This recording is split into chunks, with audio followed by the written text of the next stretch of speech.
Trump के साथ meeting करने के लिए जेलेंस्की व्हाइट हाउस पहुंच चुके हैं। व्हाइट हाउस में ट्रंप ने जेलेंस्की को रिसीव किया और खास बात यह रही कि इस मुलाकात के दौरान यूरोप के बड़े बड़े नेताओं की मेजबानी भी ट्रंप खुद कर रहे हैं। यानी कि जेलेंस्की के साथ साथ यूरोपीय नेताओं के साथ भी ट्रंप की बात होगी। इस बैठक का मकसद रूस यूक्रेन युद्ध को खत्म करने का रास्ता तलाशना है। आपको And I think progress is being made, very substantial progress in many ways. We had a good meeting, as you know, just a short while ago with the president of Russia, and I think there's a possibility that something could come out of it. And today's meeting is very important. We have, I guess, the seven very powerful leaders from Europe, and we're going to be meeting with them right after this meeting. And thank you very much for being here. Thank you so much, Mr. President. If I can, first of all, thank you for invitation and thank you very much for your efforts, personal efforts to stop killings and stop this war. Thank you. And using this opportunity, many thanks to your wife, First Lady of the United States. She sent a letter to Putin about our children, abducted children, and my wife, First Lady of Ukraine. She gave the letter. It's not to you, to your wife. I want it. Yeah. So we're saying this sensitive topic, yes, please. And thanks to our partners and that you supported this format that after our meeting we can have leaders who are around us, UK, France, Germany, Italy, Finland, EU, NATO, I mean all partners around Ukraine supporting us. Thanks to them and thank you very much for invitation. Thank you very much for being here. President Trump. Do you think it's fair? Yes, Peter, go ahead. Thank you, President Trump. So, President Zelensky, you say in a post on X today, Russia must end this war, which it itself started. President Trump, you say President Zelensky of Ukraine can end the war with Russia almost immediately if he wants to. Which is it? Yeah, I think that's true. I think we're going to have a meeting. I think if everything works out well today, we'll have a trilat. And I think there will be a reasonable chance of ending the war when we do that. And is this the end of the road for American support for Ukraine? Is today's meeting deal or no deal?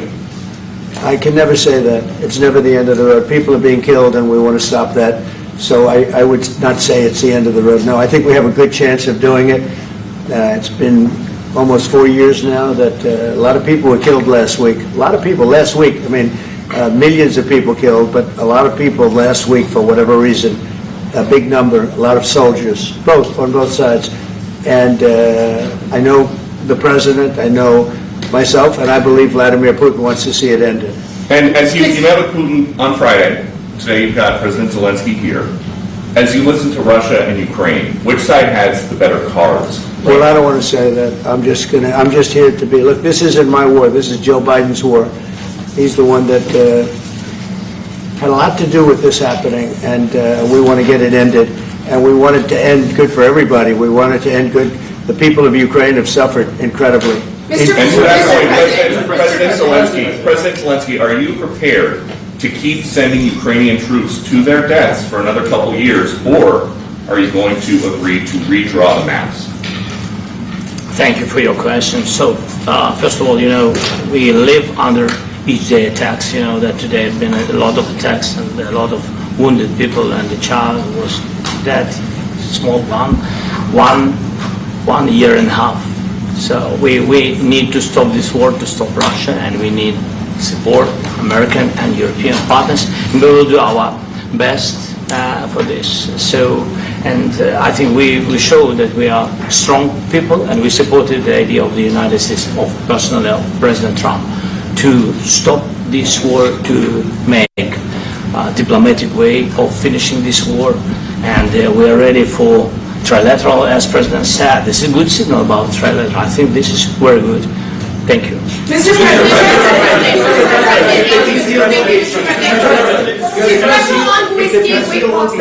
Yes, if the peace deal will be achieved, are you going to be willing to send American peacekeepers to Ukraine?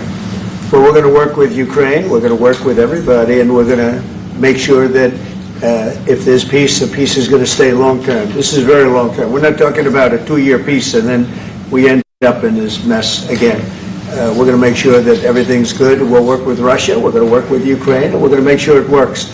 And I think if we can get to peace, it's going to work. I have no doubt about it.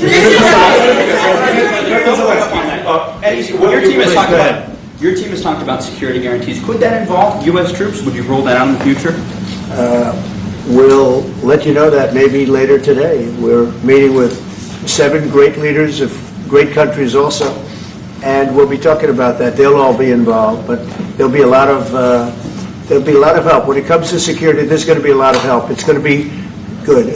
They are first line of defense because they're there. They're Europe, but we're going to help them out also. We'll be involved.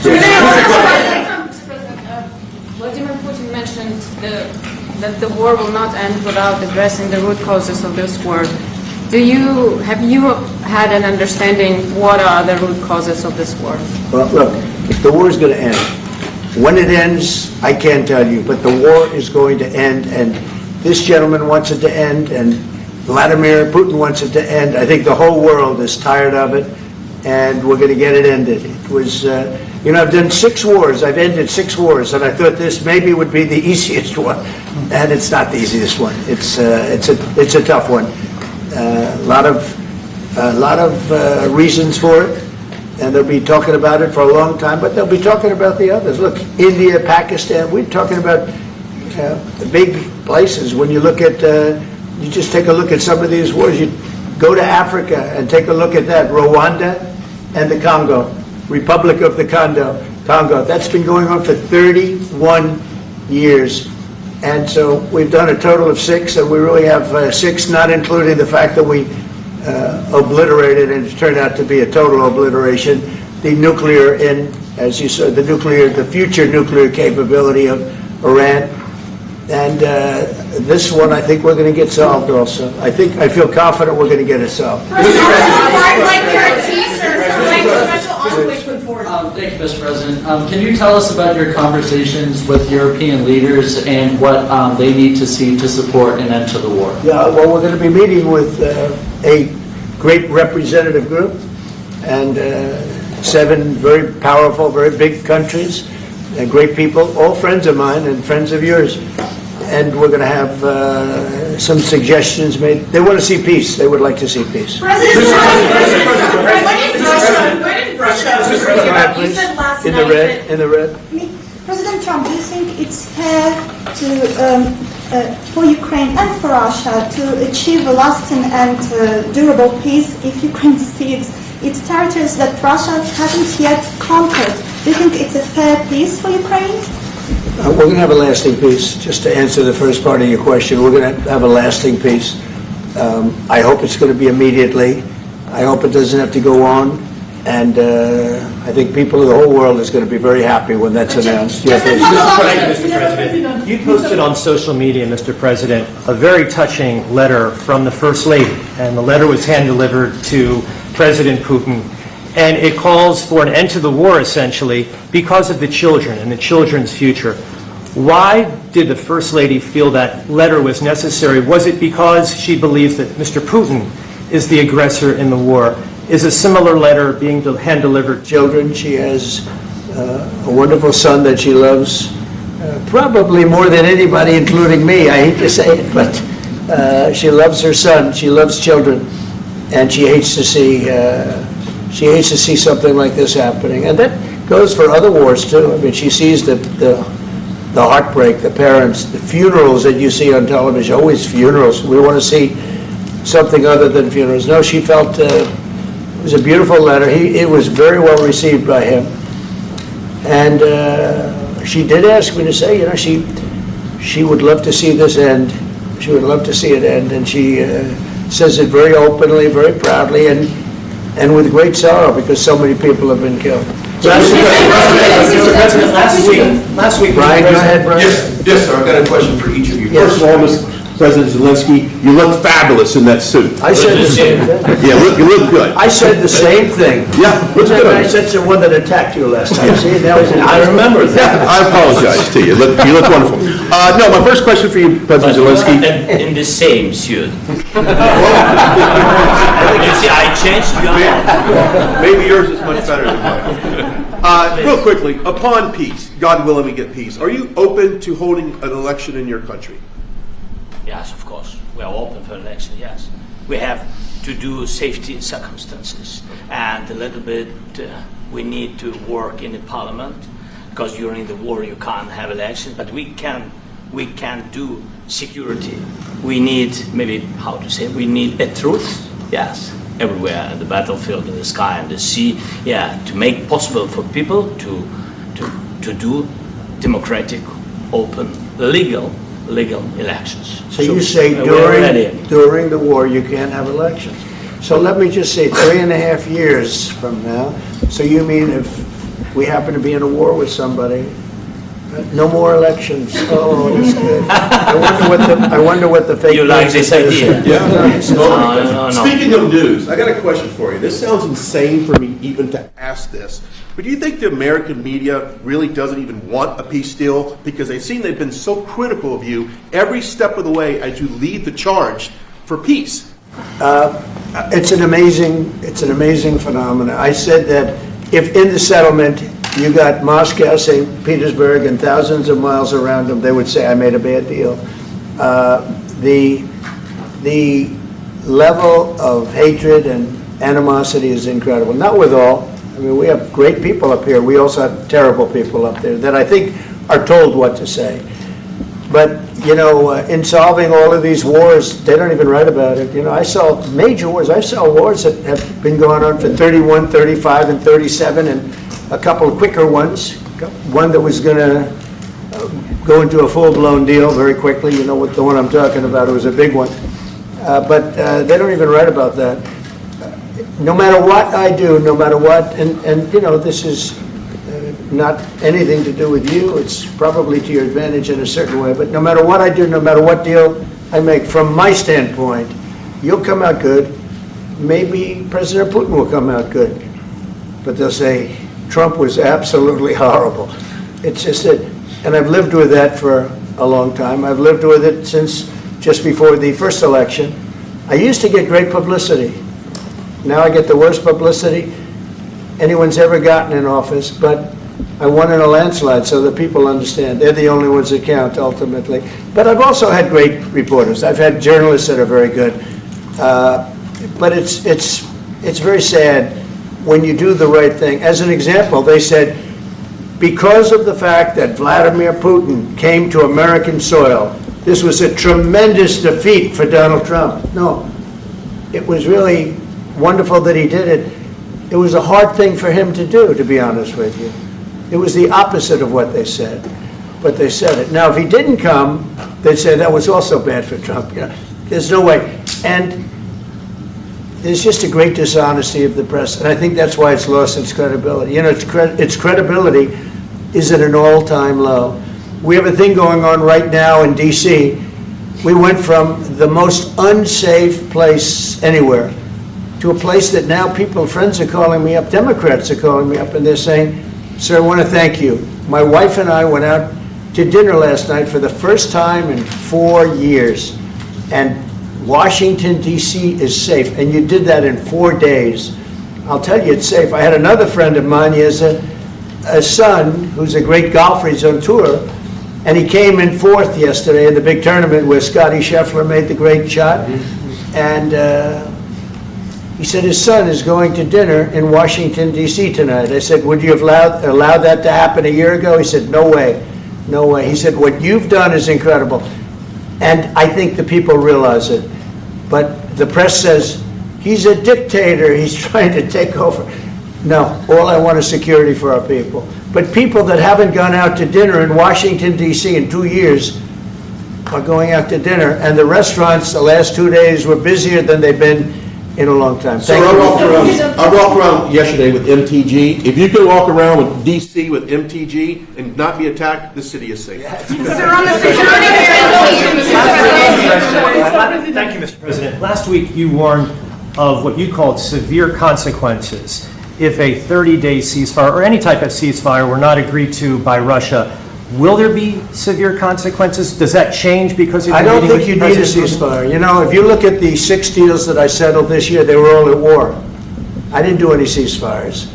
And I know that it might be good to have, but I can also understand strategically why, well, you know, one country or the other wouldn't want it. You have a ceasefire and they rebuild and rebuild and rebuild, and, you know, maybe they don't want that. But if you look at the 6 deals that we made peace and you know, long-term, long-running wars, I didn't do any ceasefires. Would I like the concept, you know, I like the concept of a ceasefire for one reason, because you'd stop killing people immediately, as opposed to in 2 weeks or 1 week or whatever it takes. But we can work a deal where we're working on a peace deal while they're fighting. They have to fight. I wish they could stop. I'd like them to stop. But strategically, that could be a disadvantage for one side or the other. But all of these deals I made without even the mention of the words ceasefire. President Zelensky, Can you explain the decision to offer Ukraine Article 5 like security guarantees, but stop short of pushing for their full membership? Yeah, well, we haven't done anything on that yet. If you look back and you go back long before President Putin, it was always a statement that they would never allow Ukraine into NATO. So that was a statement that was made, but we haven't discussed any of that yet. We're going to be discussing it today. But we will give them very good protection, very good security. That's part of it. And the people that are waiting for us, they are, I think they're very like-minded. They want to help out also. Thank you, President Are you Trump. disappointed there's no The United ceasefire, Mr. States, President? the United States has already given hundreds of billions of dollars to this war effort in Ukraine. Biden. At best, it is a stalemate, and the killing continues. So, President Trump, how much more is the United States willing to give Ukraine? And President Zelensky, how much more do you want?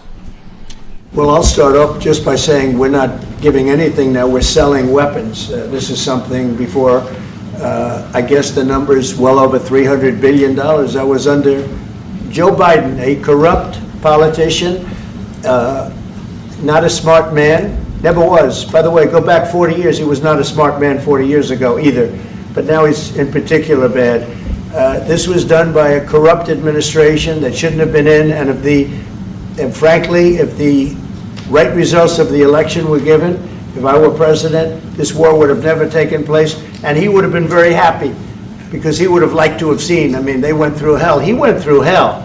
This war would have never happened, and the people that were killed, a couple of million people, a lot of people with soldiers and everything else, and the people that have been displaced and forced into other areas and other countries because of what's happened, none of that would have happened.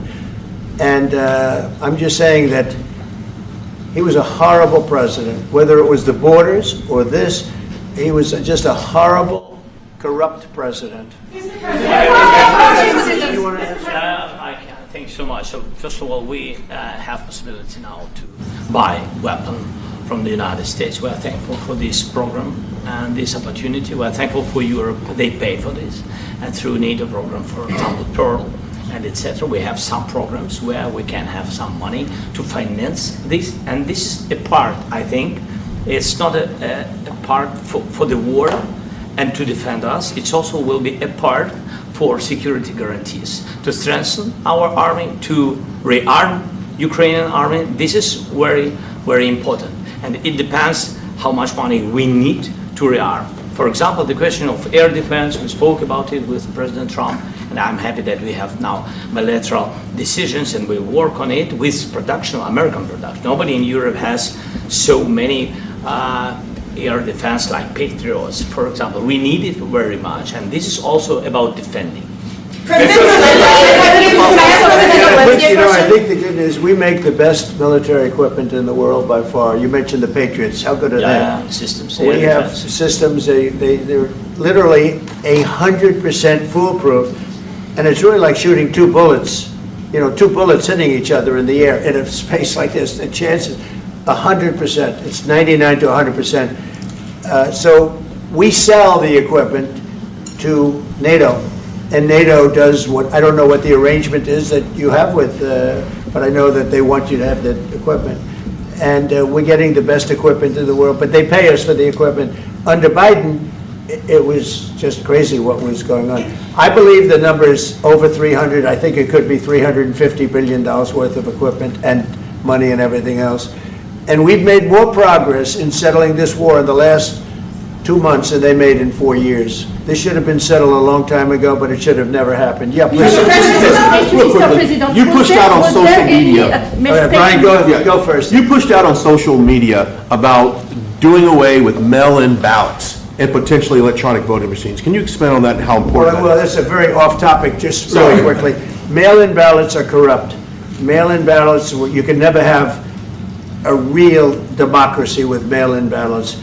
And we, as a Republican Party, are going to do everything possible that we get rid of mail-in ballots. We're going to start with an executive order that's being written right now by the best lawyers in the country to end mail-in ballots because they're corrupt.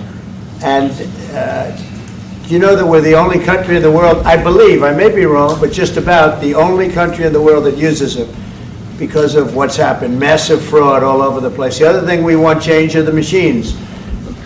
For all of the money they spend, it's approximately 10 times more expensive than paper ballots. And paper ballots are very sophisticated with the watermark paper and everything else. We would get secure elections. We'd get much faster results. The machines, I mean, they say we're going to have the results in 2 weeks. With paper ballots, you have the results that night. Most people, but most people, many countries use paper ballots. It's the most secure form. So between paper ballots, very, very important, paper ballots, and I think maybe even more important, the mail-in voting. We're going to end mail-in voting. It's a fraud. If you have mail-in vote, even Jimmy Carter with this commission, they set it up. He said the one thing about mail-in voting, you will never have an honest election if you have mail-in. And it's time that the Republicans get tough and stop it because the Democrats want it. It's the only way they can get elected. Because with men and women's sports and with transgender for everybody and open borders and all of the horrible things, and now the new thing is they love crime. They're fighting me on the fact that I've made Washington, D.C. safe. We're not going to get mugged, beaten up, or killed like all the people you've been watching get so badly hurt. I'm glad, I hate to take your time in this, but I'm glad you asked me that question. Sorry. We're going to stop mail-in ballots because it's corrupt. You know, when you go to a voting booth and you do it the right way and you go to a state that runs it properly, you go in, they even ask me, they asked me for my license plate, for identity. I said, I don't know if I have it. They said, sir, you have to have it. I was very impressed, actually. But it's very hard to cheat with mail-in voting. As you know what happens in California, it's so corrupt, where some people get 5, 6, 7 ballots delivered to them. Now, we got to stop mail-in voting, and the Republicans have to lead the charge. The Democrats want it because they have horrible policy. If you have mail-in voting, you're not going to have many Democrats get elected. That's bigger than anything having to do with redistricting, believe me. And the Republicans have to get smart. We're not going to have a country. I said for a long time at rallies, you need borders and you need free and fair elections. Those two things, otherwise you don't have. We have strong borders now. In 90 days, Mr. President, we didn't have 0 in 3 months. Not one person came in illegally into our country. In fact, even I find that hard to believe, but it's run by a little bit of a liberal group that put out the numbers, so I guess it's, but 0, 0, and 0. You go back a year ago, 2 years ago, 3, millions of people poured into our country. It was terrible. Thank you very much. What security guarantees do you need from President Trump to be able to make a deal? Is it American troops, intelligence, equipment? What is it? Everything. And really, it includes 2 parts. First, strong Ukrainian army. That's what I began to discuss with your colleagues. And it's a lot about weapon and then people and training missions and intelligence. And second, we will discuss with our partners. It depends on the big countries, on the United States, on a lot of our friends. And Mr. President, are you willing to commit American troops to that NATO-like protection in order to get President Zelensky to a deal today? Well, I don't know if you define it that way, but NATO-like, I mean, we have people waiting in another room right now. They're all here from Europe, biggest people in Europe, and they want to give protection. They feel very strongly about it, and we'll help them out with that. I think it's very important. I think it's very important to get the deal done. You've been involved with the peacekeeping in Ukraine since your first day in the administration. What would you say to the Ukrainian people right now who are suffering under the Russian attacks and hoping that the American people will stand with them? Well, I know Ukrainian people. I've known many over the years. They're great people. They're smart. They're energetic. They love their country. I mean, they love their country, and we want to get this war ended. That's all I can do. I love the Ukrainian people, but I love all people. I love the Russian people. I love them all. I want to get the war stopped. Very important. Mr. President, was there any aspect of your discussion with Vladimir Putin that left you disappointed? Look, we just spoke to, I was just telling the president, I just spoke to President Putin indirectly, and we're going to have a phone call right after these meetings today. And we may or may not have a trilat. If we don't have a trilat, then the fighting continues. And if we do, we have a good chance. I think if we have a trilat, there's a good chance of maybe ending it. But he's expecting my call when we're finished with this meeting.